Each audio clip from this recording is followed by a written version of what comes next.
بسم اللہ الرحمن الرحیم۔ غریب رشتہ دار کی مدد کرنے کا اجر۔ ایک رشتہ دار غریب ہے جبکہ غیر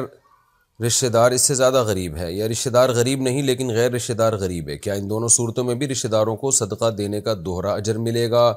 نور محمد، مکہ مکرمہ سے۔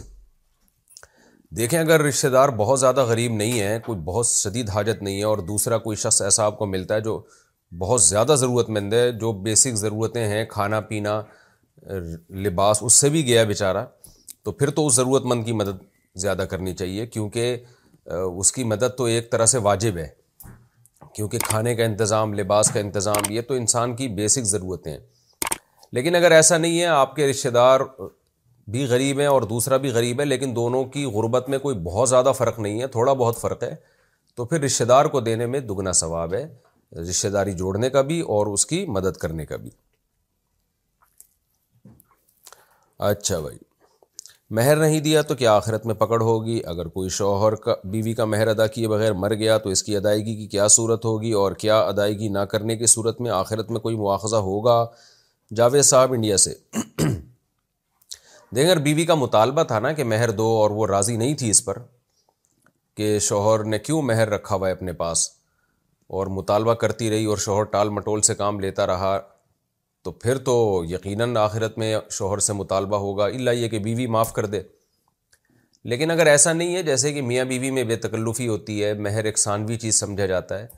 تو عورت بھی مطالبہ نہیں کر رہی ہوتی کہ بھئی ٹھیک ہے میرے حقوق ادا ہو رہے ہیں تو ہو جائے گا، جب اتنا کچھ ہو گیا تو مہر بھی ہو جائے گا بعد میں،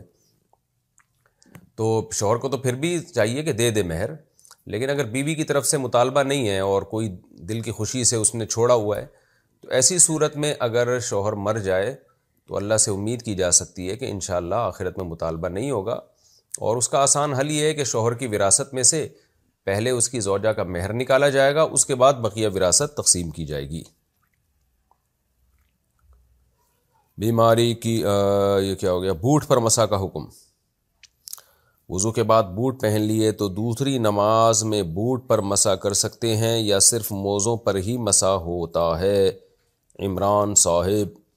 دیکھیں، وضو کے بعد کسی نے بوٹ پہن لیے نا، تو جب وضو ٹوٹے گا اس کے بعد سے 24 گھنٹے تک اس بوٹوں پہ بھی مسح کرنا جائز ہے، اور اگر مسافر ہیں تو 3 دن تک مسح کرنا جائز ہے، یعنی 72 گھنٹے تک وضو ٹوٹنے کے بعد سے۔ لیکن یہ ضروری ہے کہ وہ بوٹ جو ہیں ٹخنوں سے اوپر ہوں، یعنی ٹخنوں سے نیچے جو بوٹ ہوتے ہیں نا، عام طور پہ بوٹ ٹخنوں سے اوپر ہی ہوتے ہیں، تو ٹخنے اس میں ڈھکے ہوئے ہوں تو پھر اس پہ مسح کرنا جائز ہے۔ بوٹ کے اندر آپ نے موزے پہنے ہوئے ہیں، اس سے کوئی فرق نہیں پڑتا، یعنی بوٹ کو اتار کے موزوں پر مسح نہیں کیا جائے گا، بلکہ ڈائریکٹ بوٹ پہ ہی مسح کیا جائے گا۔ اهدنا الصراط المستقیم، ہم کو سیدھے رستے چلا